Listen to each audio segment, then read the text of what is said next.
warahmatullahi wabarakatuh. Alhamdulillahi rabbil alamin, wassalatu wassalamu ala asyrafil anbiya wal mursalin wa ala alihi wa sahbihi ajma'in, amma ba'd. Ikhwa fillah rahimakumullah, rekan-rekan semua yang dirahmati Allah Subhanahu wa taala. Kali ini kita melihat petunjuk Al-Qur'anul Karim yang menceritakan tentang dua kelompok manusia yang disebut Al-Quran sebagai Al-Maghdub dan Ad-Dallin. Dan kita diminta oleh Allah Subhanahu wa taala untuk berada di As-Siratal Mustaqim. Al-Quranul Karim menjelaskan di ayat ke-6 dari surah yang setiap muslim menghafalkannya, Ihdinas Siratal Mustaqim. Rasulullah SAW dalam satu kesempatan menyatakan, latattabi'anna atau latattabi'unna sanana man qablakum shibran bi shibrin wa dhira'an bi dhira'in hatta law salaku hujra dabbin lasalaktumuhu. Qulna ya Rasulullah, al-yahudu wan nasara, qala faman. Pasti, kata Rasulullah, kalian pasti akan mengikuti tradisi, thariqah, gaya hidup, gaya beragama orang-orang sebelum kalian.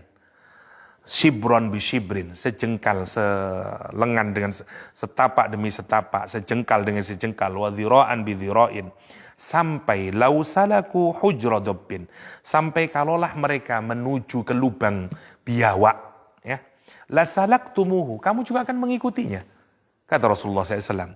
Qulna ya Rasulullah, kami kemudian bertanya, wahai Rasulullah, al-Yahudu wan Nasara, apakah itu orang Yahudi dan Nasrani? Qala, Rasul menjawab, faman, siapa lagi? Kata Rasulullah sallallahu alaihi wasallam. Hadis ini mengingatkan kepada kita bahwa kita ini sebagai umat beragama ternyata diprediksikan oleh Nabi Muhammad, kelak di zaman akhir kita ini akan mengikuti thariqah, religiusitas kita akan mengikuti pola yang digambarkan oleh hadis ini, Yahudi dan Nasrani. Al-Quranul Karim yang menarik dalam surah Al-Fatihah menjelaskan tentang Siratal Mustaqim sebagai jalan yang pertama, bukan jalannya Al-Maghdub dan bukan jalannya Ad-Dallin. Mari kita telusuri kenapa Al-Quran menggambarkan dua jalan ini sebagai jalan yang harus kita hindari. Yang pertama, Al-Maghdub. Al-Maghdub berasal dari kata ghadaba, artinya marah. Maghdub dibentuk isim maf'ul, artinya yang dimarahi. Tidak disebutkan di sini siapa yang memarahi, dan memang untuk sesuatu yang negatif, memang biasanya nama Allah dijauhkan darinya. Karena itu Al-Maghdub adalah kaum yang dimarahi. Sebenarnya kalau kita tidak disebutkan, ada kata yang tidak disebutkan siapa yang memarahi, maka itu maknanya adalah dia tawassu' fil makna. Siapapun akan memarahi, asal dia punya hati yang benar. Manusia akan memarahi, malaikat akan memarahi, orang soleh akan marah, hatta orang kriminal pun kalau dia masih bernama manusia akan marah. Ya, kalau kita melihat kemarin ada begal yang kemudian bertarung, dan kemudian justru yang membunuh begalnya dihukum, itu jangankan orang yang waras, begal pun mungkin ada lelucon, ya, sampai begalnya, tolong lindungi saya polisi, sampai begitu. Saya ini kan begal sedang bekerja, itu kan parodi yang hendak menyindir bahwa bagaimana bisa orang yang mempertahankan. Sebenarnya maghdub itu secara rasional adalah orang yang melakukan perbuatan yang nanti semua orang pasti akan marah melihatnya. Nah, pertanyaannya adalah, apa list dari perbuatannya? Yang pertama, Quran yang menarik selalu menggunakan bahasa yang sifatnya general. Ya, al-maghdub. Karena itu kita harus menerapkan rumus dalam ulumul Quran, al-ibrah bi'umumul lafid, la bihususis sabab. Kita ini kalau ngambil ibrah, ya, harus dari umumnya lafad, dari bentuk bunyinya lafad, yaitu al-maghdub. Al-Maghdub di situ tidak dirujukkan kepada komunitas apapun secara teks. Maka itu yang harus kita ambil. Bukan kepada la bihususis sabab. Bukan kepada sabab yang khusus. Maksudnya, jangan hanya membatasi makna Al-Maghdub kepada orang Yahudi. Itu maksudnya. Kenapa? Karena boleh jadi nanti Maghdubnya bisa meluas. Apalagi dari hadis tadi kita ketakutan. Ya, karena kata Nabi, umat Islam juga akan mengikuti orang Yahudi. Masya Allah, yang pertama. Oke, mari kita pikirkan. Apa yang dilakukan oleh orang Yahudi? pada masa Rasulullah SAW atau sebelum Rasulullah SAW. Sehingga kemudian dia mendapatkan title Al-Maghdub. Sekali lagi ya, ini bicara religiosity, bukan bicara religion. Ini bicara tentang cara beragama, bukan bicara tentang agama. Kita harus bedakin. Agama adalah teks. Ada Quran, ada Taurat, ada Injil. Tapi kita adalah orang yang menjalankan agama itu. Al-Maghdub adalah perilaku orang yang menjalankan agama. Itu yang harus kita pikirkan. Karena itu ayat ini harus kita baca pada perilakunya. Bukan kemudian sampean meneliti teksnya. Tapi bacalah perilaku bagaimana orang ini.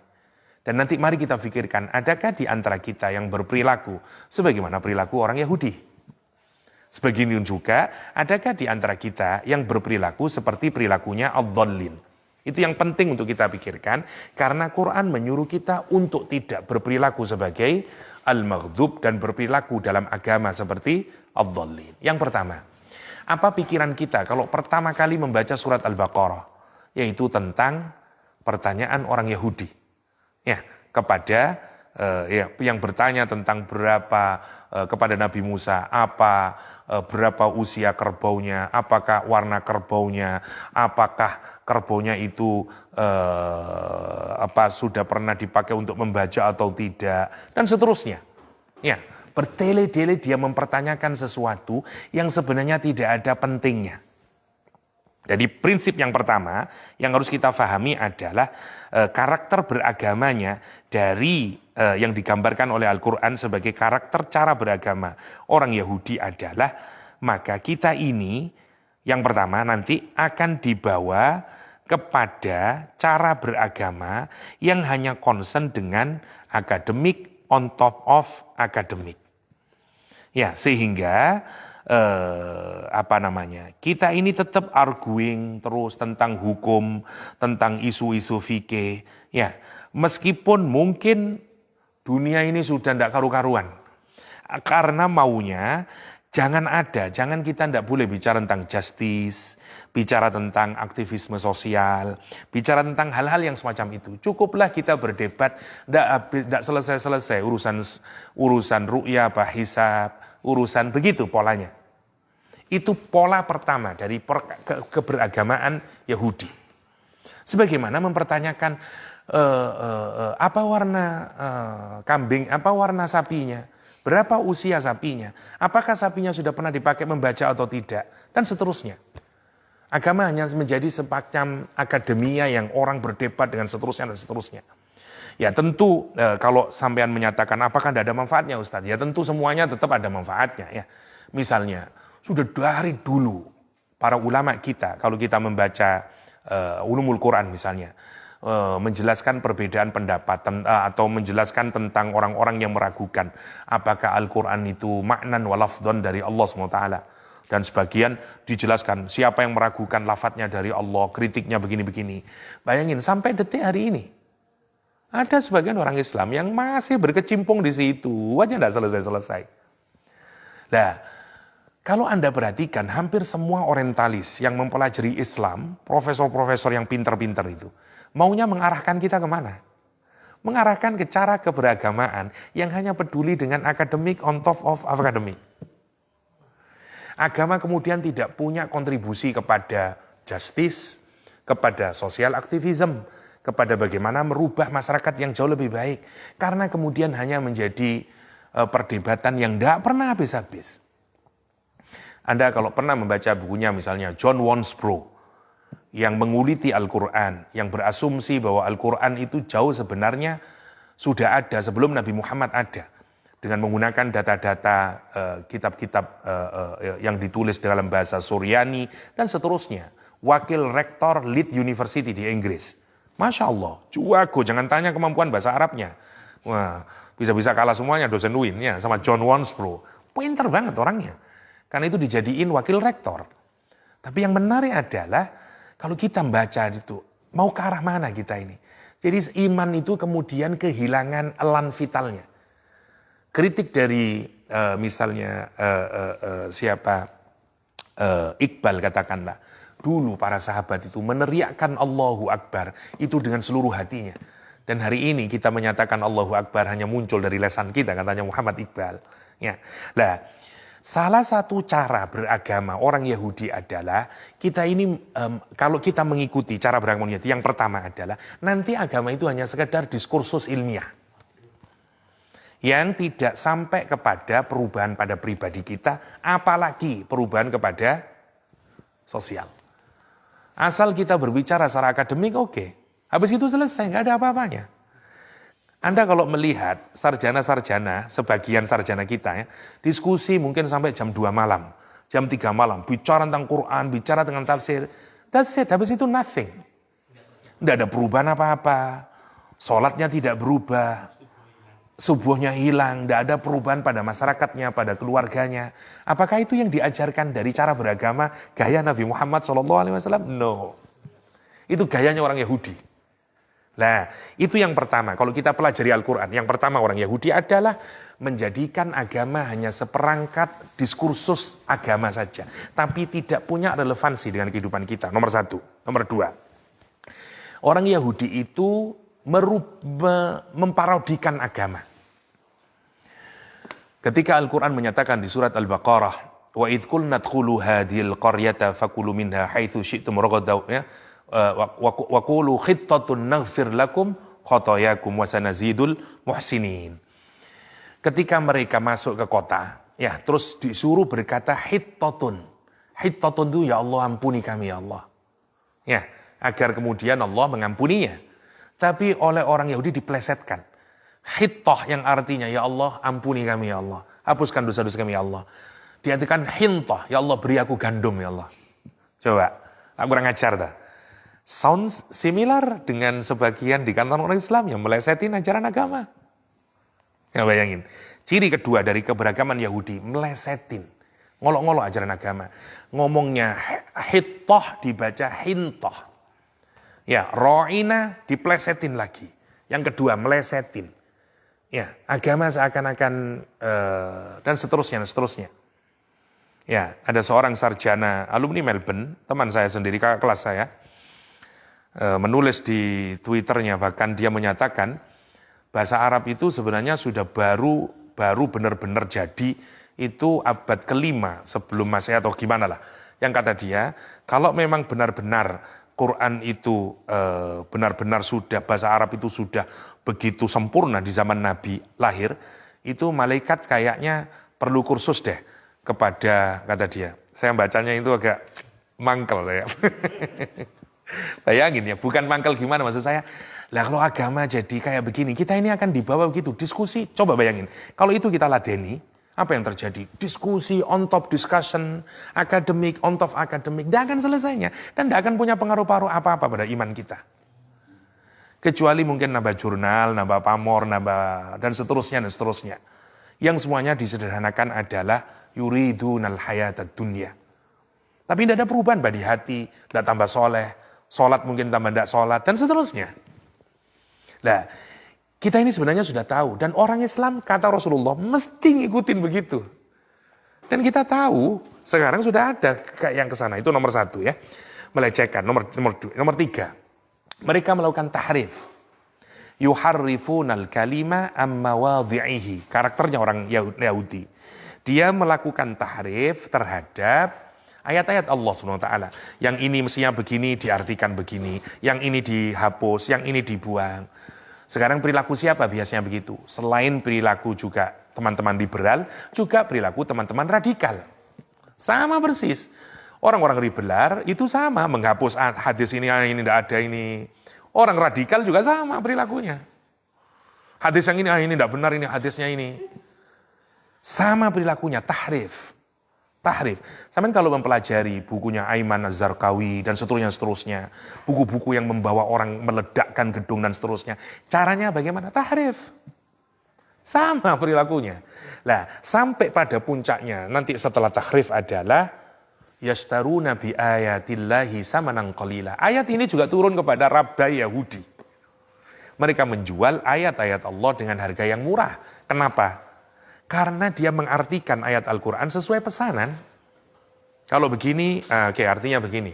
Kalau you ngasih duit, oke, begini. Karena itu korup mereka. Nah, Apakah itu dilakukan oleh orang Islam? Iya, sama. Yastaruna bi ayatillah samanan qalila. Ya, ini lagi-lagi bukan guru TPQ yang digaji kemudian no enggak boleh yastaruna bi ayatillah. No, ini tentang orang Yahudi yang melesetin makna ayat karena sesuai kepentingan. Bukankah itu yang dilakukan oleh gerakan radikal? Mengartikan sesuai nafsunya, sesuai kepentingan politiknya. Bukankah itu juga yang dilakukan oleh teman-teman radikal? Mengartikan sesuai dengan yang ada di kepalanya, dan seterusnya. Lah, itu yang disebut. Lah, kita ini kalau, sekarang kita tanya, apakah mereka orang-orang bodoh, Ustaz? Bukan, justru yang di sini orang-orang yang pinter-pinter. Orang Yahudi itu ulamanya pinter-pinter. Quran menyebut mereka anjing, menyebut mereka babi, menyebut mereka keledai. Kenapa? Karena mereka pinter. Pinter, tapi dia hanya mengharapkan dunia. Kata Al-Quran, mathaluhum kamathalil kalb. Perumpamaan mereka seperti anjing, kata Al-Quran. Padahal kalau aku mau, kata Al-Quran, aku tinggikan derajat. La rafa'nahu, kata Al-Quran Al-Karim. Akan aku tinggikan dia derajatnya di mata Allah SWT. Kenapa? Karena yang pinternya. Yang kedua, keledai. Masaluhum kamasalil himar yahmilu asfaro. Seperti khimar yang membawa buku-buku yang tebal. Kenapa? Karena pinter-pinter. Ya, sama juga yang keledai. Kunu kirodatan khasiin. Masya Allah kalau kita pikirkan ya. Lah, sekarang mari kita renungkan. Apakah kecenderungan di sini ini ada pada dunia umat Islam?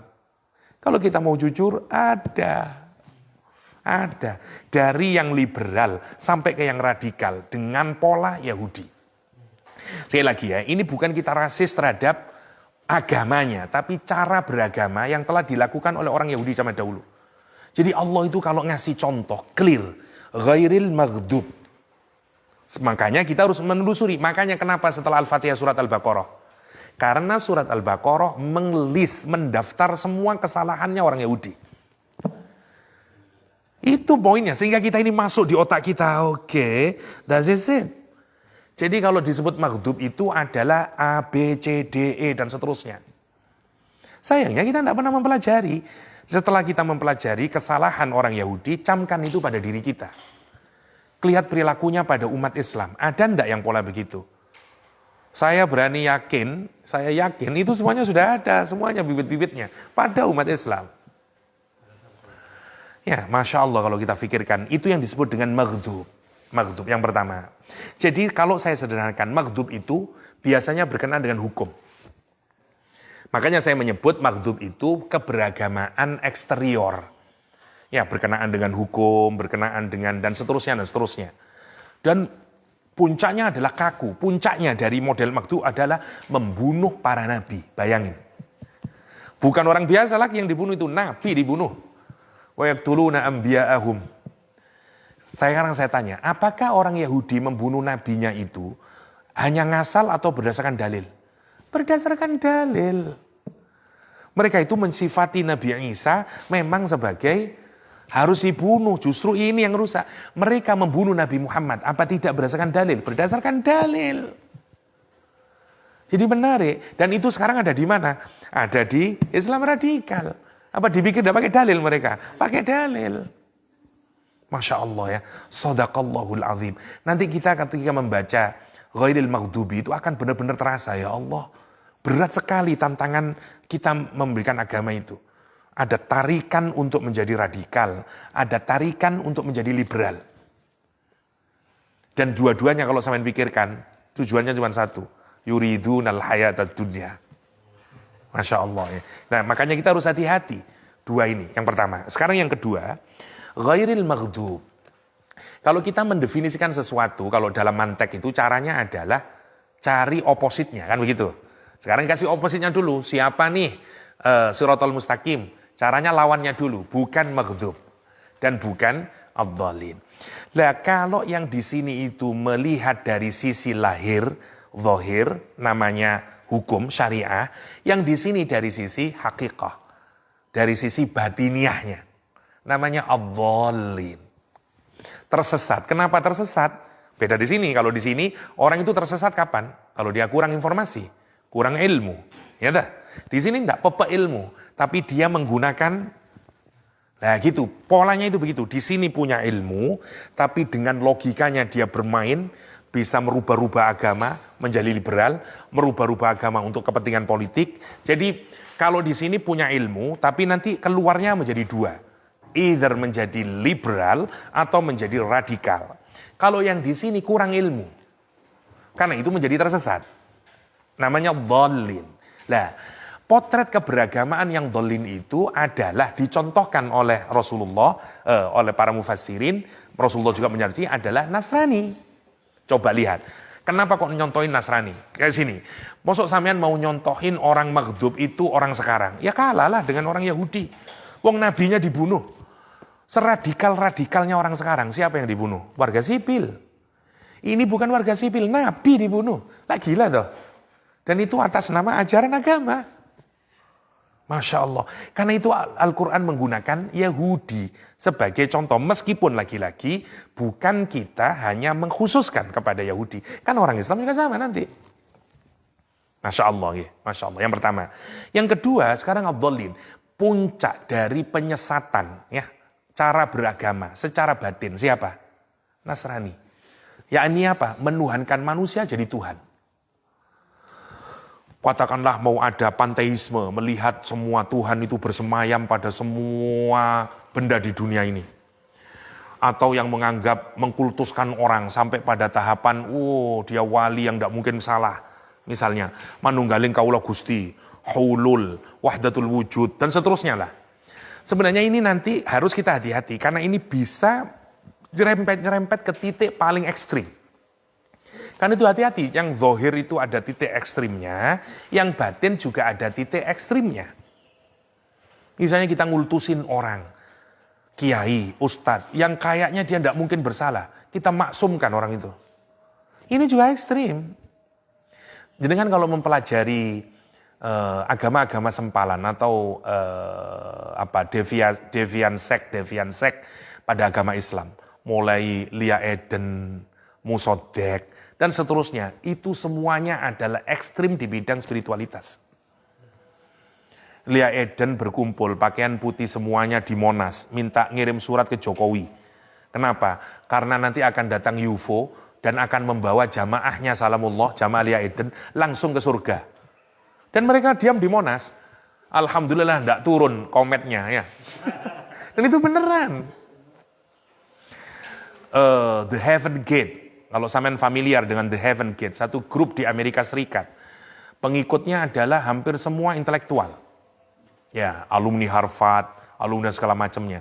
Meyakini bahwa roh kita itu nanti pada jam tertentu, waktu tertentu, bersamaan dengan komet yang melintasi bumi, maka kalau kita mati pada jam yang sama persis, roh kita langsung dibawa oleh komet. Dia menyewa rumah segini, rame itu dulu di CNN, di BBC rame. Dia menyewa rumah, semua ditentukan sudah nanti berapa matinya, minum semuanya, racunnya, mati semuanya. Kelompoknya disebut dengan The Heaven Gate, gerbang surga. Macam-macam. Ini namanya apa? Ekstrim di bidang, dan semua yang ekstrim di bidang spiritualitas, itu banyak, Rek. Banyak. Di Hindu, ada Jainisme. Jainisme adalah agama yang lebih kuno lagi daripada Hindu. Ada Hindu, ada Buddha, ada Jainisme. Ajaran Jainisme itu pada titik tertentu kita ini harus meninggalkan seluruhnya. Dunia dan segala macamnya.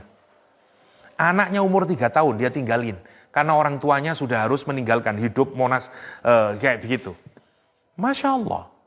Perempuan tidak boleh menikah. Ekstrim tidak itu misalnya. Laki-laki tidak boleh menikah. Hidup selibasi. Karena kalau sampean mau sempurna ruhaninya, jangan menikah. Ekstrim. Tidak boleh bekerja. Hanya makan dari pemberian orang. Kalau Anda ke Thailand, itu para biksu di pinggir jalan, biksu. Tidak boleh bekerja itu. Karena mereka hanya kasih makanan. Nanti ada dikasih makanan. Kenapa? Karena orang mengembangkan cara beragama sendiri. Dari sisi spiritual bisa sampai pada titik paling ekstrim. Yaitu menuhankan Tuhan Musa. Pertanyaan saya, dalam Islam ada enggak sudah ekstrim di dalam spiritual? Banyak. Makanya yang kemarin saya kolang itu, mulai dari Al-Ghaus, Imam Mahdi, sampai nanti menuhankan manusia. Menuhankan manusia. Cirinya apa? Bikin-bikin ajaran baru, thariqah baru, bikin-bikin dan seterusnya. Salah satu hadis yang berkenaan dengan Dajjal adalah nanti dia akan membawa syariat-syariat baru yang belum pernah diajarkan oleh Rasulullah SAW. Nah itu kita harus hati-hati. Di sini nih makamnya. Lah, jadi orang beragama itu karena agama itu ada interior, ada eksterior. Ada yang batiniyah, ada yang lahiriah. Ada syariah, tapi semuanya punya titik ekstrim. Kita harus hati-hati itu. Nah, setelah Al-Quran menjelaskan kepada kita bahwa Siratal Mustaqim itu bukan ad-dhallin dan bukan al-maghdub, kemudian menariknya, Quran menjelaskan sendiri. Siapa kemudian yang berada di dalam Siratal Mustaqim? Alladzina an'amta alaihim. Mereka adalah orang yang telah diberikan nikmat oleh Allah. Perhatikan yang menarik. Untuk al-maghdub sama ad-dhallin, semuanya menggunakan kata benda. Untuk menunjukkan apa? Dia tidak terikat oleh waktu. Past, present, and future. Jadi masa lalu sudah ada contohnya orang Yahudi zaman dahulu. Masa lalu sudah ada contohnya orang Nasrani zaman dahulu. Masa sekarang juga ada contohnya. Silakan sampean kembangkan sendiri. Banyak sekali contohnya al-maghdub sama ad-dhallin. Dan masa depan juga mungkin. Siapa di antaranya? Boleh jadi kita. Karena Quran menggunakan isim. Menariknya. Sekarang perhatikan. Untuk contoh yang benar, yang Siratal Mustaqim, menariknya Quran menggunakan kata kerja. Kata kerjanya kata kerja lampau. Alladzina an'amta alaihim. Masya Allah. Kenapa kok dipakai kerja lampau? Contohnya hanya satu, di belakangmu. Jangan ke depan. Karena ke depan itu, kata orang barat, kita ini, kata orang psikolog, kita ini punya apa? Fear of unknown. Kalau kita tidak tahu sesuatu, kita ini takut. Sesoleh apapun orang, kita belum tahu akhirnya. Ya dah? Yai sekalipun. Iya, tapi apakah dia husnul khotimah? Belum tentu. Lah terus lek kecantol rondo, lah misalnya, lupa dia. Dan seterusnya. Nggak tahu kita nasib orang. Jadi kalau mau cari role model yang selamat, yang pasti husnul khotimah, yang sudah nggak ada. Masih menariknya Al-Quran itu. Tapi kalau mau cari yang maghdub sama dhallin, dia terus ada dalam bentangan sejarah. Wow. Ya, menarik sekali surat Al-Fatihah itu kalau kita pikirkan. Ini kita bisa melihat menarik betapa Quran secara menarik menggambarkan Siratal Mustaqim itu bukan jalannya current people atau future generation. No, ini previous generation. Nah, dikelompokkan oleh Al-Quran menjadi 4 kalau ingin tahu. Siapa mereka ini Ustadz? Katakanlah ya.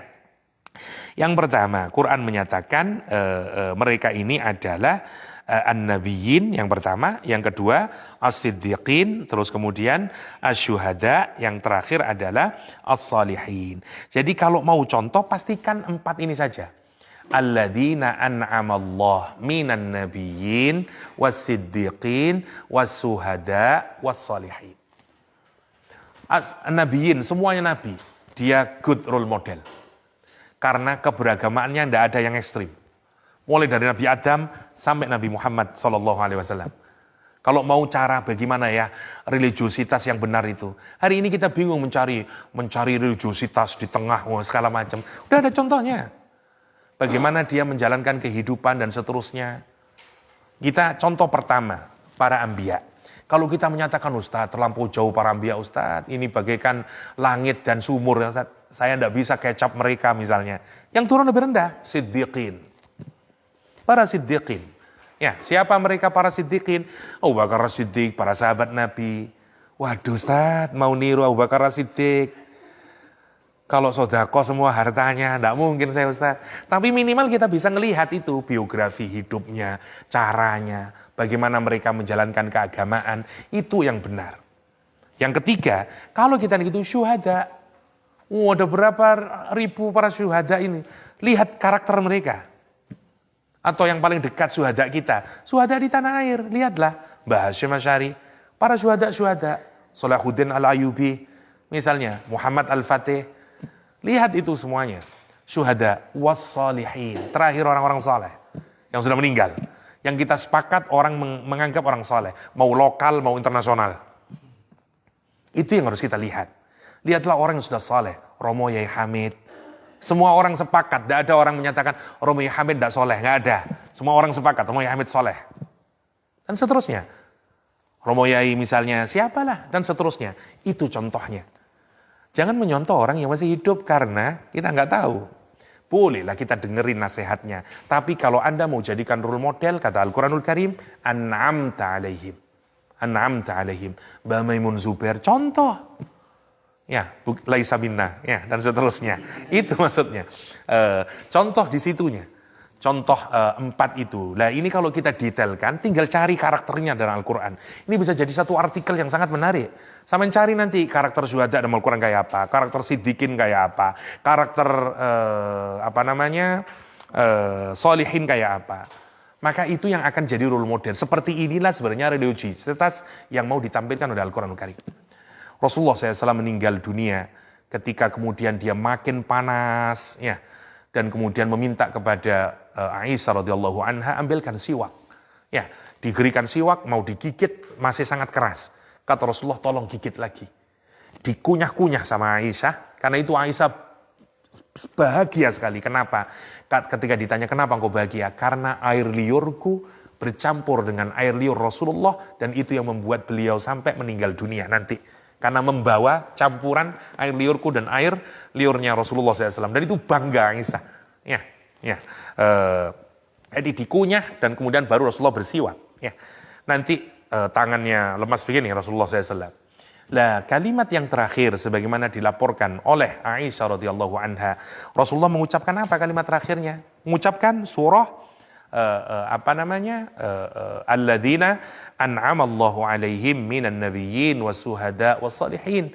Karena malaikat turun ngasih offer kepada Nabi, ya Rasulullah, apakah jenengan mau hidup lama, mau berapa lama lagi mau hidup, atau memilih kembali kepada Allah SWT?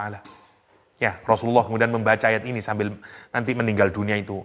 Al-ma'alladzina an'amallahu alaihim minan nabiyyin wasuhada wassalihin wa hasuna ulaika rafiqa. Baru kemudian Rasul menyatakan Allahumma ar-rafiqul a'la, ar-rafiqul a'la, ar-rafiqul a'la. Itu Rasulullah SAW.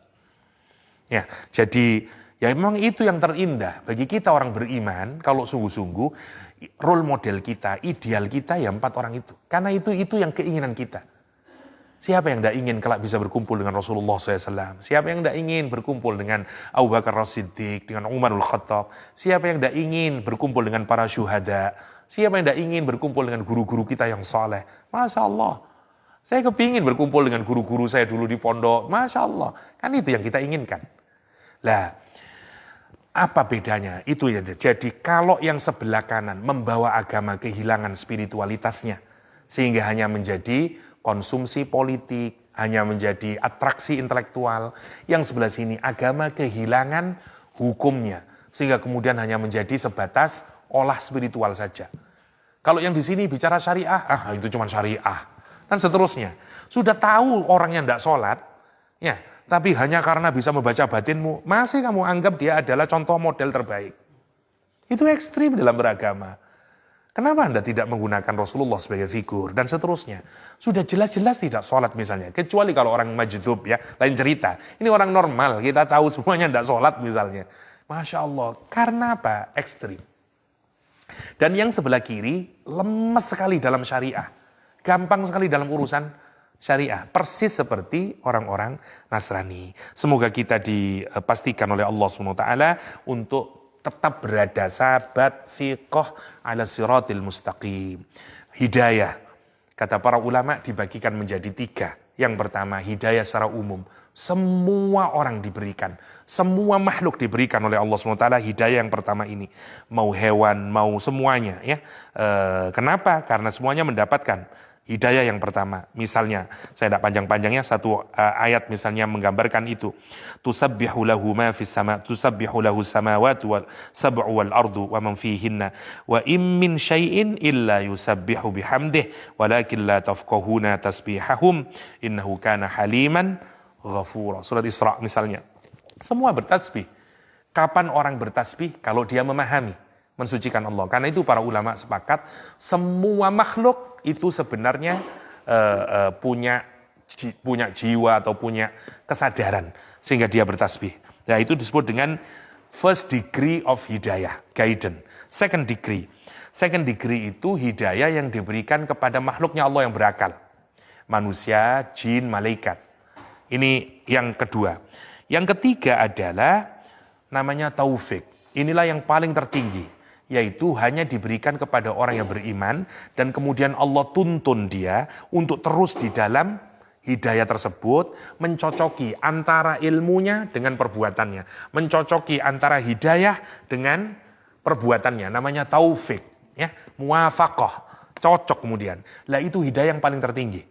Ini diberikan kepada siapa? Orang yang sungguh-sungguh. Walladzina tadaw zadahum huda wa may yu'min billah yahdi qalbah alladzina jahadu fina lanahdiyanahum subulana. Kata para ulama tafsir. Untuk menunjukkan apa? Ini hidayah yang paling tertinggi. Nah, karena itu semoga kita dipastikan oleh Allah untuk mendapatkan hidayah yang paling tinggi. Satu, tidak terjerembab kepada kubangan al-maghdub atau ad-dhallin, tapi siqah di jalan yang disebut Al-Quran sebagai siratal mustaqim ma'alladina an'amallahu alaihim minan nabiyyin wasyuhada wassiddiqin wassuhada wassalihin wa hasuna ulaika rafiqa. Demikian, hadanallahu yakum ajma'in. Wassalamualaikum warahmatullahi wabarakatuh.